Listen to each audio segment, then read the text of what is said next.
Hello and welcome back to Around the Block. Hope you're all doing well today and looking forward to the first proper episode with Red Bull Leipzig. And judging by the comments, your tweets to me and all of you in the Discord as well, I'd say a good 80-90% of you are very happy with where we've ended up. Obviously, we're not going to please everyone with every single choice that we make. Obviously, there's always going to be people wanting to go to a different club and things like that. But it's good to see that like a vast majority of you are pretty much behind us being at Red Bull Leipzig. Today, we're going to go through the transfers that we've done, a bit about the team as well, and obviously play the first league game of the season against Bayer Leverkusen, which is going to be a real tough test. Now, last episode, after sort of the big debate that we had, we got into the Leipzig job. We had a quick look through the team and identified one or two players that should be leaving the club, and one big player has left the club. A lot of the players right at the bottom of that list in terms of current ability, I've sold a few of those on. A lot of them have gone out on loan. The reason that the squad is actually so big here at Red Bull Leipzig is because you've got a first team, an under-19 team, and that's it. There's no reserve squad, so if they're older than 19, they just get put straight into the first team, which is a bit annoying because then you've got a really massive long list of players that is just rather annoying to look at. I'd rather have a nice under-23 team or reserve team to just put all the rejects in, essentially. But so that's why we've got such a big first team. A lot of those guys have gone out on loan or have been moved on. So quickly looking at transfer history, I should also say, you've seen from the thumbnail as well, there's some familiar faces joining the club as well, which I think you'll be very happy to see as well. But leaving the club for, if we sort it by fee, £22.5 million, this Stanislas Kitko guy. Now, he was the striker who's only got 11 finishing and hasn't really been scoring many goals at all for RB Leipzig. 5, 8, 5, 4, 10 there. It's not what you need. It's not good enough. They bought him for £41 million. I feel like that is a bit of a waste of money, really. We've sold him for half of that pretty much, which, again, perhaps a little bit cheap that we sold him to Wolfsburg for that much money, but we had to get rid of him to make room for some other strikers and to get him off the wage bill as well.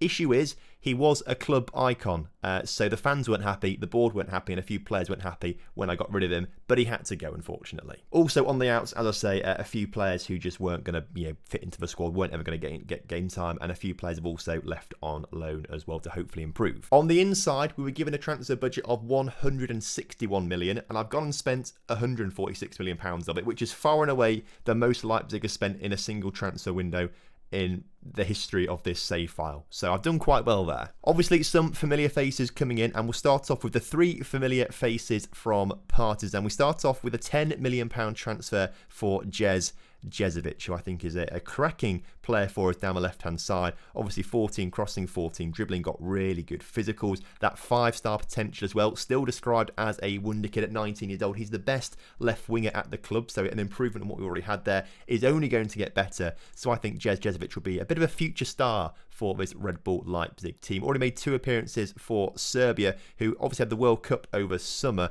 got to the second knockout round but got knocked out by Ghana, so not a great little World Cup for them, unfortunately. Obviously, that also means we brought Harej Buncevic into the club as well for £7.25 million. And I know that a few of you are going to be like, Tom, didn't last time you say that the current left back, let's find him, this guy, didn't you say his crossing and dribbling were a bit low at 9 and 8 for a left back? And I did say that, and I said we need to get someone a lot better in there, and we've brought Harej Buncevic in, who's only got 10 and 9 dribbling on his 10 and 9 on his crossing and dribbling there, which obviously isn't much better, but it's Harej Buncevic, and we were very, very keen to bring him into the club because he was fantastic for us, absolutely fantastic for us at Partizan, and I'm sure he'll do the exact same here. Again, got some potential to improve as well, so he's going to be a very good player. We'll get him on his crossing and dribbling training as well, and it'll all be fine. And to complete the trio from Partizan for only £6.5 million, somehow the cheapest out of all these players, but in my opinion, the best. The guy who scored over 40 goals for us last season, Thaddeus Gallo, joins us once again. You love to see it.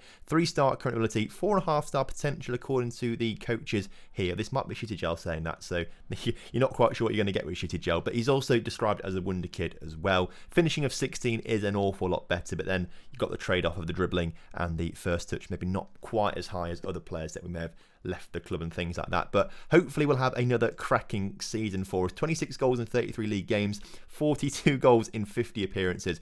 What a season he had. He also played for the Ivory Coast in the World Cup, but unfortunately didn't get any goals for them. I'm not sure if he even started games, to be fair, but didn't get any goals for them as they got to the 3rd round of the World Cup. But to make that strike force just a little bit better, we've got him in on loan for the season. Zoltan Horvath, one of the stars from our Puskas Academy team, 22 years old right now. Finishing is low, I must say. It's low at 11. I thought at Liverpool that would improve quite a bit, but it's clearly not. So maybe not the first choice striker that we need, but he's still absolutely fantastic in my opinion. He's here for the season, once again being reunited with him. Unfortunately, we didn't really get to see much of him at CSKA Moscow because we got sacked very quickly after he joined the club there on loan for that season, but did get 9 goals for them, which was decent. Hopefully we'll do something similar for us here at Leipzig as we push our way up the table. But Zoltan, welcome back. Good to see you again. So hopefully with those strikers, the goal issue will be sorted out this season. We'll score more goals and propel ourselves higher up the table. We do, though, need to sort out some defensive issues. And first and foremost, that was a goalkeeping issue. And what we've done is bring in a class goalkeeper for £20 million. Came from the scout report and looked phenomenal. Had a £20 million minimum fee release clause. Andre Luis comes in as our first choice keeper. 3.5 star current ability, 5-star potential. Only 21 years old. You love to see it. And is obviously, according to training, not performing very well in training, as you can see by these downward arrows. But he's far and away the best goalkeeper at the club by quite a long shot. So we needed him to come in and really improve that goalkeeping ability. So I'm really happy that Andre Luis has come in. He's going to be a huge help for us this season. We then really pushed the boat out, probably a little bit too much for this player. I cannot pronounce his surname at all, but we had to bring in another centre-back to improve that back line a little bit. Diogo Trincal, let's just get out of the way right now. Just Diogo, that'll do. Just Diogo, please. Diogo comes in, 52 million, it's a lot of money, and for all that money, you're not getting that much return on the technicals, but it's those mentals and physicals which are incredible. At 23 years old, those technicals will improve a little more as well. If we can get the passing up to 15, marking up to 15, heading in first touch maybe up to 15, 14, like that'll be really good because he carries himself through with his physicals and mentals from what I can see. Importantly, can play with both feet, so that's really, really useful. I love having a centre-back that can play with both left and right foot, and of course is a ball-playing defender, which I quite like as well. So very good player coming in. Probably overspent a little bit on him, but we had to get him into the club as it stands right now, best centre-back at the club. Also had to improve the back line a little more as well, so we've brought in for £28 million from Porto Juan Ferraro, who is a right-back. We had to get a better right-back in, and again, crossing and dribbling is a little bit low, so I think we'll have our wing-backs on a bit more of a supportive role this season. Not quite so attacking, a bit more supportive roles to their more primary actually going to be defending, and he's got some very good attributes for defending, I must say, like marking and tackling are pretty high. His passing is very good as well. Physicals, I'd say, are pretty decent. Mentals also pretty good, but they could all improve a little bit. But at 24 years old, perhaps we're at that height of development for him. Maybe I'm not quite sure how much the technicals or the physicals will improve, but the mentals should improve quite nicely as he gets older as well. But again, a solid player. The best right back at the club, as my voice is suddenly just getting a bit weird.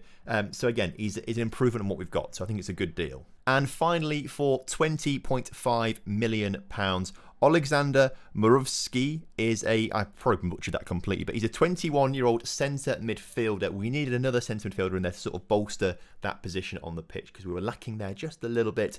3.5 star current ability, 5-star potential. Looks a really well-rounded player and is going to improve massively. So I think he's a great addition to the squad. Mazzala or box-to-box midfielder, which you love to see. Fantastic positioning. And is currently the best centre midfielder we've got because Danny Olmo is more of the attacking midfielder that we need. Can play on the left-hand side as well, but we're not really going to use that position too much, but obviously can fill in on that left-hand side should we need him to. So again, really good player. The best actual out-and-out centre midfielder that we've got. So again, another good deal, I think. So as you can see, every player that we've brought in is improving the squad in a certain way, which I think is absolutely fantastic. We've really invested this money really well. So all this, what does it mean? Obviously, last episode, we showed you very briefly the season preview where we predicted to come 9th. All right. With these additions, I think we can probably push ourselves up to 5th, 6th, maybe a 4th. I'm going to say that's what I'm thinking at least. So if we go on to the Bundesliga table, a few games have kicked off already, but let's have a quick look at the season preview to just sort of get an idea of where other teams are. So we were 9th. I'm saying 5th, 6th, maybe 4th. And according to this, still 9th. What's that about then, lads? We've brought in all these players. We've literally improved 1, 2, 3, 4, 5, 6, 7 positions. And yet we're no better off apparently.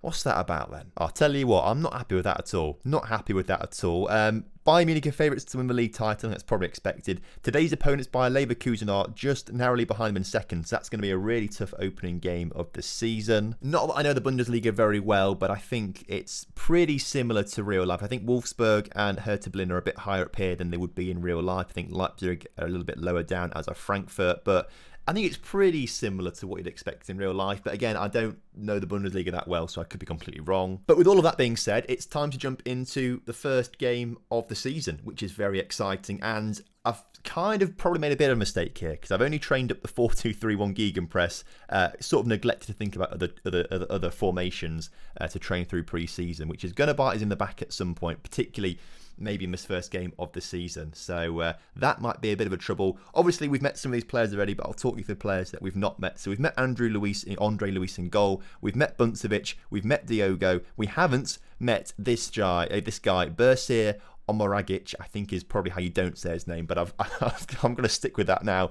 Ball-playing defender at the back, 28 years old, looks really solid, to be fair. Again, physicals could be a bit better, his mentals could be a bit better, but looks like a solid, well-rounded player for this sort of division. So hopefully he'll be really, really good and useful to us. We've obviously got Ferraro as well at right back. We've spoken about him. And Moravsky as well, also spoken about him. Dorbel, we briefly spoke about him last time because he's the sort of wonder kid that we've got in the middle of the park. A box-to-box midfielder. Isn't really, sure, shouldn't really, according to the assistant manager or Shitty Gel, have much of a chance of the first team. But considering that he's got so much potential, and he's just about as good as the other players in front of him, I do want to give him plenty of game time this season to get him to develop to be a really class player. So expect to see a lot of him this season.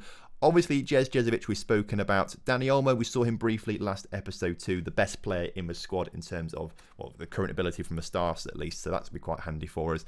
Getting on a little bit at 32, I think is going to decline this season. So we do need to keep an eye out on his replacement at some point and maybe looking to move him on. This is his last season as contract. So if we do offer a new contract and he wants more money, he's not going to get it, in my opinion. I think we'll try and let him go. But if he does take a reduced contract, then we'll keep him on, obviously, for a little longer. On the right-hand side, we spoke about him last episode as too. Apparently, the third or second best player in the squad, Karim Adeyemi, is a striker, but is actually the best right winger we've got. We could do with another right winger coming into the squad, but as it stands right now, Karim Adeyemi is the best we've got on that right-hand side. So as a senior player on the most amount of money in the squad, 185k, it's far too much. He will be getting game time, but I would rather see him moved on and we actually bring in a proper, probably better right winger as well. And leading the line for us is Thaddeus Gallo, but we do have quite a few strikers in with a shout this season. Of course, Thaddeus, of course, Zoltan Horvath, but also this Glenn Larson guy who we spoke about last time.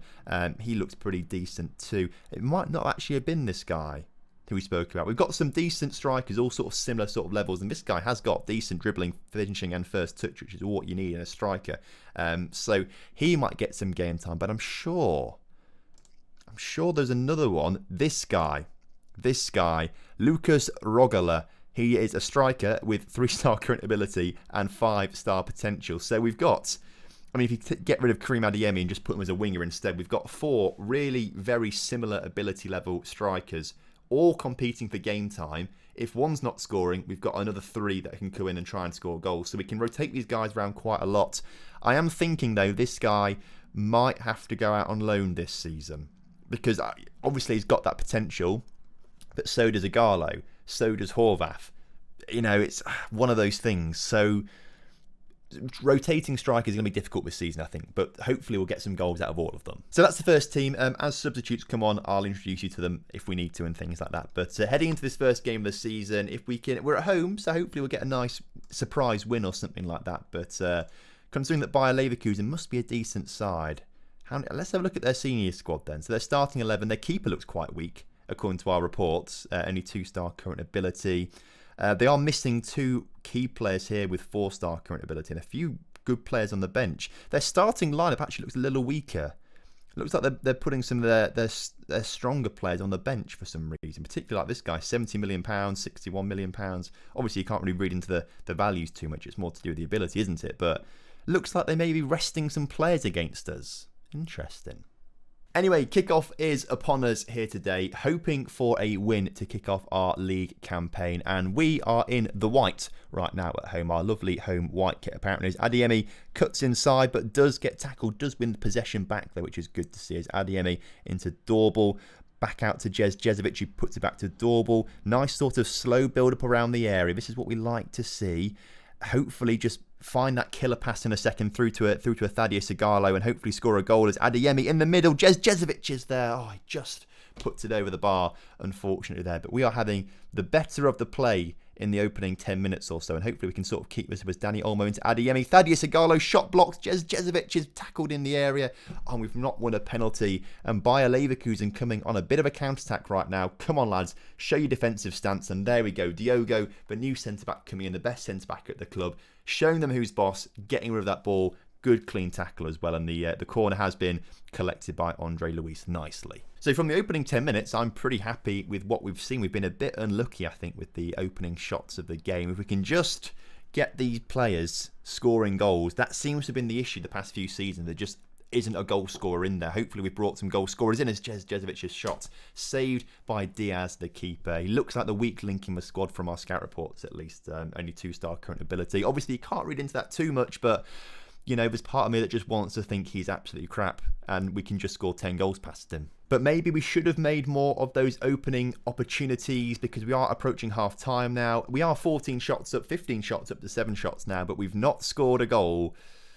And is that going to let us down a little bit? Are we going to, because we were really good in those opening 10 minutes, but we haven't really seen too much from us since then. I guess Bayer Leverkusen just weren't switched on or something. I'm not too sure. But very early on in this second half, it's Bayer Leverkusen coming out from the back there as they launch the ball forward. Ferraro does collect it nicely there as it goes nowhere near a Bayer Leverkusen player. And is he allergic to, or are Bayer Leverkusen players allergic to him? Because no one was getting near him at all there as he gets the ball into the middle of the parking as well as Moravsky gets it back to Doorbal. They're passing it between each other right now. Ferraro once again, all these players allergic to him. No one's getting close to him. Jezovic headed down to Doorbal and that's a huge save from Diaz there. I'm really liking what I'm seeing from this squad. I was a little bit nervous heading into this game thinking that, maybe this Bayer Leverkusen side are really good and we might get absolutely trashed here going with quite an attacking formation. But instead, we've got the opening goal of the game. Jezovic with his second of the season. Before this, actually, we did play the Cup first round against a second, Kaiserslautern, which I'm probably saying wrong, playing against them in the first round of the Cup just before this game. We won it on penalties in the end, so we got it was a bit of a risky game, that one. We didn't play brilliantly, but Jezovic scored the goal in that cup game, has scored the goal for the first game of the Bundesliga season as well. You love to see it. We have really commanded this game, which I'm very happy with. And I think we might look, well, I was about to say, let's look to maybe move back to a slightly more defensive formation, but it's working out nicely right now for us. We are dominating proceedings. Thaddeus Gallo's header just over the bar. They're not really having opportunity. They've had 2 shots on target. So let's not invite the pressure on. Let's just sort of keep it as it is right now. If we can score a second goal, maybe we think about going defensive then just to protect that goal, 2-goal lead. But Jezovic on the ball coming forward. Come on, lad. Do something clever with it as Odegaard gets tackling there. He's playing for Bayer Leverkusen as Buncevic into Jezovic. Thaddeus Gallo gets his first goal for the club on the opening day of the season.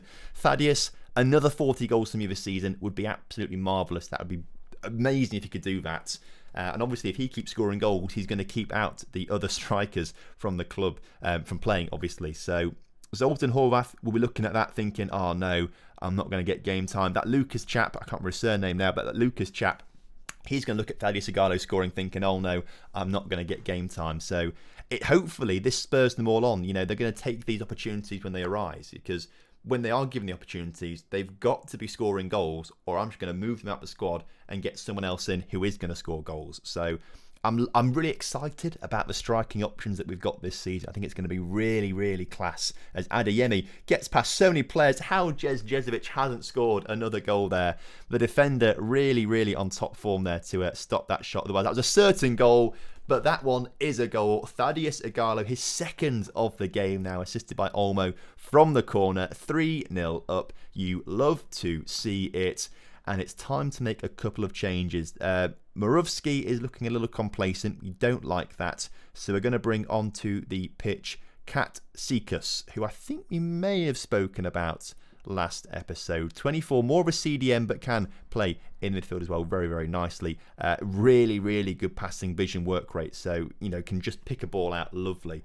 So he's going to be a really good player for us. And of course, if this Moravsky guy isn't performing, this guy's going to come in and do a superb job. Thing is, everyone's playing pretty well, so it's kind of hard to know who to take off. But Buncevic looking a little tired, as is Jezovic down the left-hand side. Let's take Buncevic off, and we haven't got a left-back on the bench, actually. Apparently, the only player that can play there is Tyler Adams, who is a lovely, versatile American player. I like to keep hold of him because of just how versatile he is. Can play centre mid, CDM, wing back on both sides, full back at both sides. Like, it's really, really useful to have players like him in your squad. So Tyler Adams isn't going to be a first team player for us, but is going to be crucial to our success this season with how well he can play. How well can Zoltan play on the left hand side? Can he play well? Kind of. Let's give him a stretch of the legs. Obviously, it's not his preferred position, but Jezovic also looking tired. So let's take him off. Zoltan Horvath can come on, and we'll see what he can do on the left wing, although he's not going to like that too much. He wants to be up front, doesn't he? Oh, this is making me so excited to be here. So excited. If we can get these kind of wins against the Bayer Leverkusen, as Horvath instantaneously scores a goal, and him and Thaddeus Gallo are going to be having such a battle this season. And Lucas, who's just remaining on the bench right now, is thinking, when am I going to get a chance to score some goals? See, it makes me almost think, do we try and switch to a 4-3-3? Almost. And that might sort of solve the issue of not having world-class wingers. I think the weakest positions we have actually are right wing with Adeyemi. Obviously, I don't want to say Jezovic is bad because he's actually scored 2 goals for us in 2 games. He's been really, really solid. But in terms of current ability of players and perhaps the strength and depth that we've got, outside the 2 wingers that we've got in Adeyemi and Jezovic, there's not a lot of depth there, I must say. So maybe like a narrow 4-3-3 with 3 strikers. Horvath nearly gets a second goal, still on the ball, can't quite get the shot away properly that time. Oh, there's so many possibilities. I'm so excited about all of this. This is so, so good. And as the clock ticks down, are we going to go top of the table with that? Has Borussia Dortmund also won 4-0 in their game, and by virtue of the alphabet, they are on top of the table. But we are second after the first day of the season, which I will take all day, every day. You love to see it. Brilliant performance from us. Fantastic. I'm really pleased with that. Really, really pleased with that. And if we can just keep playing games like this, if we can beat teams like Bayer Leverkusen 4-0, who are meant to be a lot better than us. Obviously, we looked at their team, they weren't playing quite a full-strength lineup, but still, if we can beat them 4-0, and the thing is as well, we don't have any European football this season. It's a bit of a weird one for us, because we've had a lot of European football in recent years, but no European football for us with Leipzig this season. Whereas the teams that we want to be competing with to actually finish in the top 4 and get Champions League football, your Dortmunds, your Bayern Munichs, your Berlins, your Bayer Leverkusens, they are going to have to play loads of European football, as you can see with Bayern Munich. They've got loads of European football to play, and they'll get tired very quickly, whereas we'll be very, very fresh for every league game. I think we're going to have a really good season this year based on that game. So I think next episode we're going to come back for the Schalke and Cologne games, because they just give us a nice bit of time in between episodes to get a good feel of the team and experience some stuff. So I think Schalke and Cologne will be very good to come back to next time. In the meantime, of course, I hope you have enjoyed today's video, and if you have done, drop a like on the video for me. Subscribe to the channel if you're new around here, and I'll see you next time for some more Around the Block. I'm so excited. See you soon. Goodbye.